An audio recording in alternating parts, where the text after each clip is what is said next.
द्वारा परंपरा है, उन सबके हेड जो है हमारे रूप गोस्वामी जी।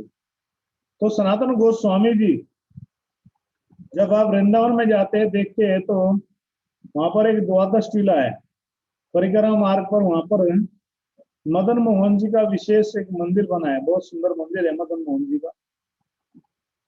उस मंदिर में जो ठाकुर जी है मदन मोहन जी, उनको लेकर के जो है सनातन गोस्वामी जी आए थे। और सनातन गोस्वामी जी ने बहुत सारे ग्रंथ लिखे। अब कहेंगे कि सनातन गोस्वामी जी के हमें ग्रंथ क्यों नहीं मिलते, ये बहुत सारा बड़ा एक प्रश्न हो सकता है।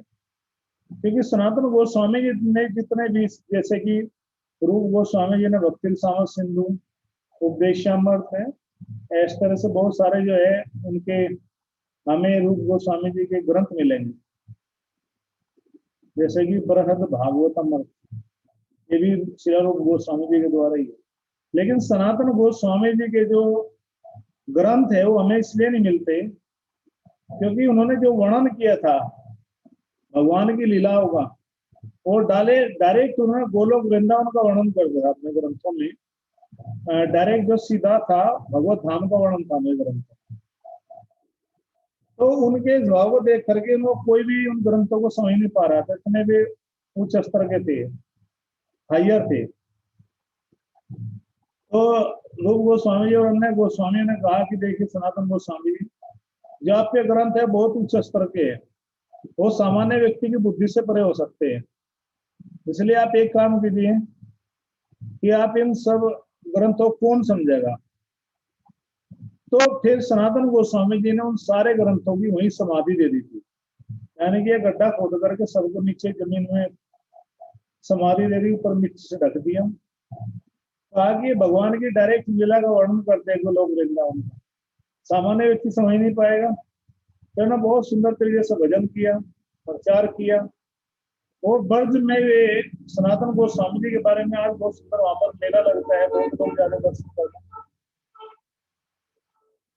मदन मोहन मंदिर जी के बराबर में उनकी समाधि मंदिर है, वृंदावन में आप जाएंगे तो वहां पर बहुत सारे ब्रजवासी के बीच में प्रसिद्ध थे। तो जिस किसी की भी ब्रज में समस्या होती थी कुछ भी, तो ये सनातन गोस्वामी जी के पास आकर के उनसे सलाह मांगते थे, एडवाइस मांगते थे, और सनातन गोस्वामी जी उनको सही सलाह देते थे। तो ये श्रीला सनातन गोस्वामी जी का जो है एक विशेष कृपा थी, विशेष अनुग्रह था ब्रजवासियों पर।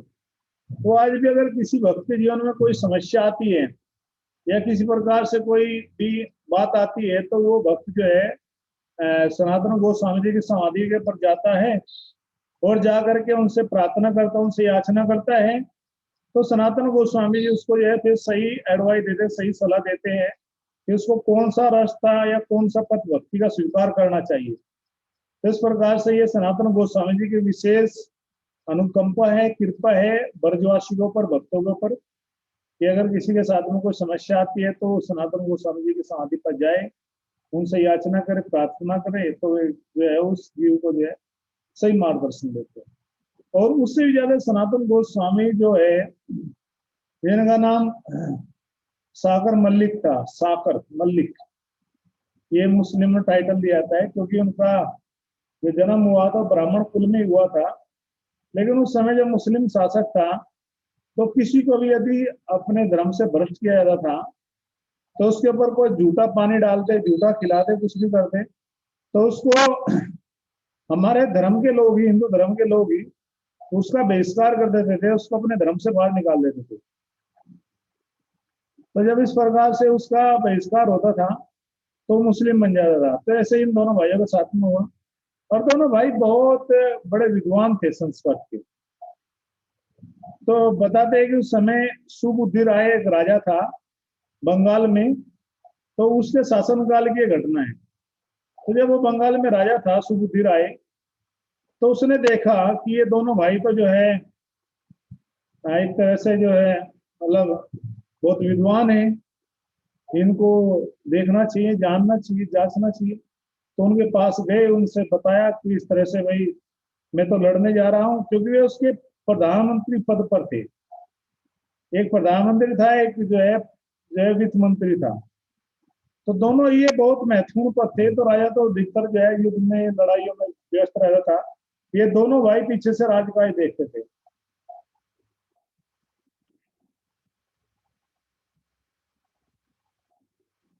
राजा सुबुद्धि राय का एक चेला था, गुलाम था, जिनका नाम नवाब हुसैन शाह था, मुस्लिम था। एक बार उसने सोचा कि दोनों भाई बहुत विद्वान हैं, बहुत समझदार हैं, मुझे चल करके इनको थोड़ा अपना हाथ दिखाना चाहिए, इनसे विचार विमर्श करना चाहिए कि भाई मुझे ये क्या मेरे जीवन में हुआ है, या मुझे मेरा भाग्य थोड़ा बताइए। आप पढ़े लिखे विद्वान है, पंडित है, ब्राह्मण है। तो उन दोनों ने उसका हाथ देखा, ज्योतिष के अनुसार बताया कि भैया तुम्हारे भाग्य में तो प्रबल राज योग लिखा हुआ है। तो बोला, रे पंडित जी महाराज जी कहाँ को मजाक कर रहे हो? बोले भैया मजाक नहीं करे, लिखा है तुम्हारे भाग्य में, तुम्हारे भाग्य में राजयोग अर्थात राजा बनोगे तुम। बोला, रे खाने को दाने नहीं, हम गुलाब आदमी, कहीं ऐसा होगा? बोला भाई लिखा तो ऐसा ही है। तो उसने कहा कि हे पंडित जी, ब्राह्मण देवता, यदि ऐसा होता है तो मैं राजा नहीं बनूंगा, राजा आप ही रहोगे, मैं तो नाम का राजा रहूंगा। और यदि मुझे अवसर मिला तो मैं आप दोनों को सोने की पालकी में बुलाऊंगा, आपका सम्मान करूंगा, स्वागत करूंगा। इतना कह के चलेगा। एक ऐसा समय आया कि आपस में जो मंत्रिमंडल था, मुख्य सैनिक के अंदर विद्रोह हो गया, राजा खिलाफ बगावत होगी, और उन सबका जो हेड बना, वो जो विद्रोह करने वाले थे पोजीशन में राजा खिलाफ, उनका हेड बन गया वो जो नवाब हुसैन शाह था। अब ऐसा ही हुआ कि राजा की शक्ति कम हो गई, उसकी शक्ति बढ़ गई, तो उसका सबने पक्ष लिया। तो उससे कहा भाई हमारी तरफ से तुम ही हमारे राजा हो। अब एक तरह से जैसे पाकिस्तान में तख्ता पलट होता है, कोई भी जिसकी पावर बढ़ गई वही जाके कब्जा लेता है, ठीक है, ऐसे ही जो है तख्ता पलट हुई तो उसका शासन आ गया, उसको अवसर मिल गया। लेकिन उसको बात याद थी कि इन दोनों ब्राह्मणों ने मुझे बताया था कि मेरे भाग्य में प्रबल राजयोग है और मुझे राजा बनना है। तो उसने तुरंत सोने की 2 पालकी भेजी और दोनों भाइयों को स्वागत सहित, सम्मान सहित बुलाया और कहा कि राजा आप ही हो, हम तो नाम के राजा होंगे, हम तो युद्ध बाकी चीजों में बाहर रहेंगे व्यस्त, आपको ही देखना है। तो दोनों भाई राजकाज देखते थे, बड़े बुद्धिमान थे, बड़े ईमानदार थे। एक बार बताते हैं कि उनका जो मतलब हिसाब कर रहे थे वे, लेकिन हिसाब नहीं मिल रहा था, और हिसाब मिलाते मिलाते कुछ पैसे की गड़बड़ थी, कुछ 2, 4, 10 रुपए की कुछ गड़बड़ थी। और वो मसाल उस समय जलती थी तेल से, तो जला रहे थे, बार बार हिसाब मिला रहे थे, हिसाब में फिर गड़बड़ आ जाती। तो गर्मी का मौसम था, दोनों भाई लगे हुए थे हिसाब में। तो उनका एक सिपे सलार था, एक नौकर रखा हुआ था, जैसे किचन में बड़े अधिकारी को किचन में खाना बनाने वाले देते हैं सरकार। तो राजा ने जो नियुक्त किया हुआ था नौकर, उसको इशारा किया, धरा भैया, और ऐसे ताली बजाई, मतलब बोला भी नहीं, ताली बजाई उसको। वो आया सामने, उसको ऐसा बोला कि कुछ पिलाइए, प्यास लगी है कुछ, इशारा किया कि शरबत बना के लाइए या लेमन जूस, नींबू पानी कुछ लाइए। तो उसको बेचारा को नींद आ रही थी, रात का समय था, रात का दूसरा पैर भी ढलने वाला था। अब उसने क्या हुआ, वो रसोई में गया तो वहीं पर ही चीनी बूरा रखा था, वहीं पर ही आटा रखा था। भाई अक्सर कर खाने पीने का सामान तो किचन में ही होता है। अब उसने नींद नींद में थोड़ा दिमाग नहीं लगा, गड़बड़ हो जाती है, हमसे भी हो जाती है, कभी कोई सामान गलत आ जाता है, गलत गिर जाता है, कुछ भी होता है। तो उसने क्या किया, जल्दबाजी के चक्कर में वो जो आटा था वो घोल कर लिया, और आटा घोल करके नींद नींद में उसमें सोचा कि चीनी है, मिला बुरा है, मिला दिया और उनको पिला दिया। और वे भी दोनों भाई इतने हिसाब में इतने मगन थे बेचारे कि उन्होंने भी ध्यान नहीं दिया और उसी को पी लिया। जब उसको पी लिया, थोड़े समय बाद उनको जो है एहसास हुआ कि भैया हमें पिया तो पिया क्या, और हमें पिलाया तो पिलाया क्या। तो दोनों भाइयों ने विचार किया, रे ये जो धन है जिसमें 16 तरह के अपराध बताए गए हैं, उसमें इतने खो गए हम, इतने डूब गए हम, इतने निमग्न हो गए हम कि हमें यह आभास नहीं रहा कि हम क्या पी रहे हैं। तजे भय भुवन भवहारी, सारे बड़े बड़े राज रजवाड़े नौकर चाकर भैया ये किसी काम के नहीं है, इस धन ने तो हमारी बुद्धि खराब कर दी, कल को कोई हमें विष देते बना करके, हमें क्या पता होगा। तो तभी इनकी भेंट जो है, क्योंकि उस समय पहले ही उनकी भेंट जो है चैतन्य महापुरुष से रामकेली ग्राम में हुई थी, बांग्लादेश उस समय जो स्थान है वर्तमान में। तो मन में था, महापुरुष ने जो आदेश दिया था कि वर्ग में आप जाइए भजन कीजिए। तो दोनों भाई ने सोचा कि भाई छुटकारा कैसे मिले। अब ये राजा इतना जल्लाद है कि हमें छोड़ने का ही नहीं बिल्कुल भी। तो कहा ठीक है। तो राजा हुआ कि युद्ध में चला गया, राजा अपनी सेना लेकर के, फौज लेकर के। दोनों भाई पीछे थे। दोनों भाई ने सोचा कि भैया तो जो है अच्छा अवसर है भागने का, लेकिन राजा भी आ गया, तब तक वापसी प्लान बनाते रहे। तो उन्होंने कहा कि कैसे बचे। तो उन्होंने कुछ वैष्णव को बुलाया और ये बहाना मार दिया कि देखो भैया हमारे घर पर तो जो हम बीमार हो गए, हमें थोड़ा रेस्ट करना है, छुट्टी दे दीजिए। तो बादशाह ने सोचा कि ठीक है छुट्टी ले लीजिए। अब दोनों भाइयों ने बुलाया, भागवत कथा सुनने लगे। ऐसा कभी देखा आपने होते कि छुट्टी लेकर के भागवत कथा सुन रहे हैं? छुट्टी लेकर दुनिया के सारे काम हो जाएंगे, भागवत कथा नहीं होगी, कथा नहीं होगी। बल्कि कथा के नाम पे, भक्ति के नाम पे हम कुछ और करने लगते हैं। बैठे थे माला जाप करने के लिए, आ गया फोन, फोन पे शुरू हो गया। तो जब इस प्रकार से इनका मनोगा भाव, तो राजा को शक हुआ, उस बादशाह को, नवाब हुसैन साहब को, कि भाई चल क्या रहा, देख खत आओ जाओ। तो नौकर भेजा अपना, जाके देखा महाराज वहां तो पंडित जी बैठे बहुत सारे, वहां तो कथा चल रही है, वो कोई बीमार नहीं, तो ठीक ठाक है, स्वस्थ है, तो हंस रहे कौन है। तो राजा खुद आ गया घर पे ही और चरणों में गिरा, बोला महाराज हमसे क्या गलती हुई, जो आप लोगों ने झूठ बोला कि आप बीमार हो और यहाँ पर कथा सुन रहे हो, ऐसा क्या हुआ। दोनों भाइयों ने कहा कोई बात नहीं, घबराइए ना, हम आ जाए। दोनों भाइयों ने फिर जो है दोबारा जाना शुरू किया। दोबारा फिर राजा जो है जैसे ही बाहर गया युद्ध करने, तो दोनों भाइयों ने फिर योजना बनाई कि चला जाए। तो पहले जो है रूप गोस्वामी जी को निकाला। तो रूप गोस्वामी जी चले गए और जो है सनातन गोस्वामी जी को जेल में डाल दिया कि भैया कहीं ये ना भाग जाए। तो सनातन गोस्वामी जी ने जो फिर दोबारा वो राजा हुसैन शाह गया युद्ध करने, वो जो वजीर जो समय जेलर था उसको कहा भाई अगर तुम मुझे छोड़ दोगे तो मैं तुम्हें 12,000 सोने के असरबिया दूंगा। इस समय के तो करोड़ों रुपए बैठते, कई करोड़ बैठते। तो उसने कहा नहीं नहीं मैं नहीं कर सकता। बोले देख लो भाई छूटना तो मुझे ही। तो उसको लालच आ गया, उसको दिया, कुछ पैसे थे वो अपने पास रख लिए, और जो धन था उसको 3 जगह बांट दिया।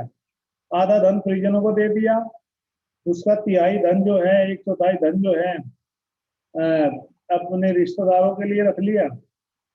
सॉरी, आधा धन दान में दिया, 1/4 जो है अपने रिश्तेदारों को दिया, और जो चौथा भाग बचा वो अपने इमरजेंसी के लिए रख लिया कि भाई इसको कभी, इसको बोलते हैं आदर्श बंटवारा। अर्थात इतना धन था उनके पास में कि सोने की मोहरों से 2 नाव भर गई थी। वो धन भी उन्होंने इस तरह से बांट दिया सब वैष्णव में, सब भक्तों की सेवा में। तो 16 असरपिया उन्होंने अपने पास रख ली। नहीं नहीं, वो चल दिए और कि भाई मैं चलूंगा, वृंदावन चलता हूँ। तो जो उनका सेवक था, जो असिस्टेंट था, उसको कुछ लालच आ गया, उसने 16 सरपिया अपने पास रख ली। और वे जाकर के एक सराय में ठहर गए, धर्मशाला में। तो उनका पूरा मुस्लिम वेश था, मुसलमानी, बहुत कीमती, उसने अपना शोल ओढ़ा हुआ था। तो जब गुफा में वे गए, तो वो जो मैनेजर था उस सराय का, उस होटल का जहाँ ठहरना था रात में, तो बहुत भाग भाग के सेवा कर रहा था। कभी कुछ लाता, कभी कुछ खिलाता, कभी कुछ खिलाता। तो सनातन गोस्वामी जी बोले भाई इस आदमी का स्वभाव ऐसा नहीं है, ये बहुत चालाक आदमी है, खिला पिला क्यों रहा है। तो उसने कहा कि अपने सेवक से, अरे तुमने कुछ धन वन इकट्ठा करके रखा है क्या? बोला जी हाँ। कितना? बोला 16 सरपी है। बोला मूर्ख, मौत को साथ में लेके चलते हो? वो मैंने यार आज के सामने रख दी। बोला लो भैया, तुम्हें शायद इनकी जरूरत थी, तुम रख लो। तो बोला कि आपको कैसे पता लगा कि मैं आपके धन के पीछे हूँ? आपको जानकारी ही नहीं मैंने पूरा प्लान बना रखा था कि ज्योतिष से पूछ करके, मेरा एक ज्योतिषी है वो बताता है मुझे कौन व्यक्ति पैसे वाला आने वाला है। आपको तो मैं मर्डर करने वाला था, लेकिन चलो आपने कर दिया, दे दिया, ठीक है, आप जाइए। तो उस सेवक को भी सनातन गोस्वामी जी ने पीछे छोड़ा, बोला चलो तुम भी घर जाओ, मैं अकेला ही चल जाऊंगा वृंदावन। तो गए रास्ते वगैरह में इस तरह से भ्रमण करते हैं, और उनके जो है रास्ते में उनके जीजा मिले तो उन्होंने वो सुंदर वो कंबल उनको दे दिया, वो रिलेटिव थे। तो जब वे मिस्र के तपन मिस्र के यहाँ पर पहुंचे, स्वयं आप वो बनारस में, सॉरी इलाहाबाद में जो है रह रहे थे, चातुर्मास कर रहे थे, तो उस समय महाप्रभु ने कहा कि जाइए और बाहर एक वैष्णव बैठे हैं उनको लेकर के आइए। तो तपन मिश्र जी गए, देखा बाहर तो कोई नहीं है। तो आपसे गए, बोले महाप्रभु अंदर बाहर तो कोई भी वैष्णव नहीं है। बोला कि जाइए, थोड़ा उनका वेश दूसरा है। तो देखा कि बाहर एक मुसलमान के वेश में दाढ़ी और उस तरह सुंदर वो कंबल ओढ़े बैठे हैं, तो उनको अंदर ले गए। तो कहा कि तपन मिश्र जी इनको भद्र बनाइए, भद्र का मतलब इनके दाढ़ी वाड़ी सब से केस निकाल दीजिए और इनका सेविंग कीजिए और उनको नए वस्त्र दीजिए, धोती के ऊपर। तो उनको दिए गए, और जो बहुत सुंदर वे उनका भाव बना, भक्ति महाप्रभु ने उनको शिक्षा दी घाटे बिठा बिठा करके। लेकिन जो उनका कंबल था वो बहुत रेशमी कीमती कंबल था। महाप्रभु उसको बार बार छू करके देखते थे, ऐसे देखते थे, बोला हाँ काफी कीमती है, काफी मुलायम है। तो महाप्रभु जब ऐसे बोलते थे तो सनातन गोस्वामी जी समझ गए महाप्रभु के भाव को। सोचा कि महाप्रभु को ये अच्छा नहीं लग रहा है, और गए हुए घाट पर के एक भिखारी को वो कीमती कंबल दे दिया, और जो शर्म वो जो फटा हुआ उसका शोल थी ओढ़ के आ गई। तो महाप्रभु ने बहुत सराहना की, बोले शाबाश, तो मेरे मन को भाव समझ गए हो। श्री चैतन्य मनोभिष्टम, हम बोलते हैं ना गुरु मंगलाचरण में कि जो चैतन्य महाप्रभु की मनो की अभिष्टा, मनो की इच्छा को जान करके, मनोभिष्टम, कि जिन्होंने महाप्रभु की मन की अभिलाषों को जान लिया, वे ऐसे जो आचार्य सनातन गोस्वामी जी, उनको प्रणाम। तो जब इस प्रकार से उनकी मन की इच्छा को जान लिया तो वहां वो बहुत प्रसन्न हुए, गले लगा लिया कि वास्तव में सनातन गोस्वामी जी जो कंबल था ना, ये तुमने इतना बड़ा त्याग कर दे, तुम्हारे त्याग में बाधा था। इसलिए बताते हैं कि जब हम सब कुछ त्याग कर देते हैं और किसी चीज में छोटे से में उलझा जाए, हम लोग जो है पद प्रतिष्ठा में, मंदिर को कोई रूम मिल जाए, एक पोस्ट मिल जाए, हमें भी है भक्ति माँ तो समय ये भी परेशान करती है। तो उस समय मान लीजिए कि आप जो है बंध गए हो, तो ये बाधा थी आपके त्याग में। फिर भी वृंदावन में बहुत सुंदर वे छह गोस्वामी जो है प्रचार किया, ग्रंथों को लिखा। जितने भी सब जो स्थान है वृंदावन हम देखते हैं वो सब के सब लुप्त हो गए थे, और हम इन छह, हमारे इन छह गोस्वामियों ने ही उन सब का उद्घाटन किया, उन सबको पता लगाया, उनको खोजा। जैसे कि राधा कुंड और श्याम कुंड जो थे, ये किसी किसान का एक खेत था, उसमें धान लगा हुआ था और वहां पर पानी भरा हुआ था, तो बताया कि ये राधा कुंड, ये श्याम कुंड है। फिर उनको खोदा गया। जो भगवान की लीला अलग है, जो भगवान ने 5000 साल पहले वर्षासुर का वध करके वो कंगन कुंडन कंगन से जिसको खोदा गया था श्रीमती राधा रानी अन्य सखियों के द्वारा, उसी को फिर दोबारा से पुनरुद्धारित किया, जो आजकल हम राधा कुंड श्याम कुंड देखते हैं। और जितने भी सब हमारे तीर्थ स्थल थे, सब सरोवर थे, महाप्रभु का आदेश था कि जाकर के ग्रंथों को लिखो और ब्रज का पुनरुद्धार करो। तो हमारे छह गोस्वामियों में से एक गोस्वामी शिला सनातन गोस्वामी जी, जिनको ब्रज में सब लोग जो है अपने एक सलाहकार के रूप में मानते हैं। ब्रज में किसी भी कोई भी समस्या होती है या उस समय जो समस्या हुई थी, तो सनातन गोस्वामी जी ये उनको समझा रहे थे, उसको समाधान बता रहे थे। तो आज भी कभी कभी जिस वक्त के जीवन में भी कोई समस्या आती है तो शिला सनातन गोस्वामी जी से ही विचार विमर्श करते। तो रात एक्चुअली गुरु पूर्णिमा के बारे में रात हो ही रहा था, बताने की आवश्यकता नहीं है कि गुरु पूर्णिमा हम जो है शिला व्यास देव जी जो हमारे आचार्य है, जिन्होंने हमें सारा वैदिक ज्ञान दिया है, उन्हीं का जो है आविर्भाव होता है। तो इसलिए उस पूर्णिमा की तिथि को हम गुरु पूर्णिमा, क्योंकि सबके जो गुरु है वो व्यास देव जी है, व्यास देव जी के द्वारा ही हमारा, लोगों ने भले ही अपने मत मतांतर अलग अलग कर दिए हो, संप्रदाय के बाहर चले गए हो, लेकिन जो पूर्णिमा का वास्तव में जो उद्देश्य है वो व्यास देव जी की ही प्रसन्नता है, जो व्यास देव जी का ही क्या है, सम्मान है, जिसको सब लोग मनाते हैं। और तीसरा जो है, आज पूर्णिमा हुई, सनातन गोस्वामी जी का तिरुभाव दिवस, और तीसरा जो है हमारे श्रील प्रभुपाद जी के एक बहुत ही प्रिय भक्त, बहुत ही प्रिय शिष्य श्रीला भक्ति चारू स्वामी महाराज जी का भी आज क्या है, तिरुभाव दिवस। आज ही के दिन गुरु पूर्णिमा पर ही एक वर्ष पहले 2020 को शिला भक्ति चारू स्वामी महाराज जी ने एक लंबे अंतराल के बाद एक लंबा उनका पीरियड चला, हॉस्पिटल में ट्रीटमेंट चला था, तो महाराज जी ने इस भौतिक देह को त्याग करके भगवत धाम चले गए, महाप्रभु के मिशन को पूरा करने के लिए। श्रील प्रभुपाद जी का बहुत सारा प्रचार है जो अलग अलग लोगों में चलता रहता है, तो वहां पर वो चले गए एक वर्ष पहले महाराज जी। उनका बहुत भव्य जो है समाधि मंदिर जो है शिला श्री मायापुर धाम में बनाया गया, उनकी पार्थिव शरीर को फिर लाया गया था। उस समय पूरा प्रोटोकॉल था, तो कोई दर्शन नहीं कर पाया था, तो उस समय सब बंद था। तो इस वर्ष जो है उसको हम गुरु पूर्णिमा के दिन उस अवसर को इसको भी हम मना रहे हैं, क्योंकि शिला भक्ति चारू स्वामी महाराज जी का जो जन्म हुआ था वो बांग्लादेश में हुआ था, और वे बहुत ही स्वीट सन है प्रभुपाद जी का, हमेशा smiling on the face, very sweet voice, बहुत मधुर प्रेममयी ध्वनि महाराज जी की थी। लेक्चरों हम सुनते हैं इतना मधुर बात। और सबसे बड़ा एक और गुण था महाराज जी का कि वो बहुत ही सुंदर गाते थे।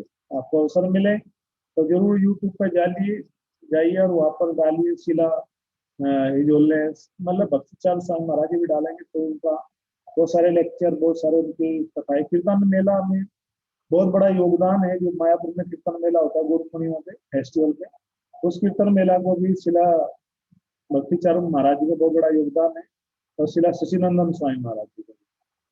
और महाराज जी पूरे विश्व में प्रचार करते थे, विशेष रूप से बंगाल बांग्लादेश में महाराज जी का बहुत अच्छा पकड़ था।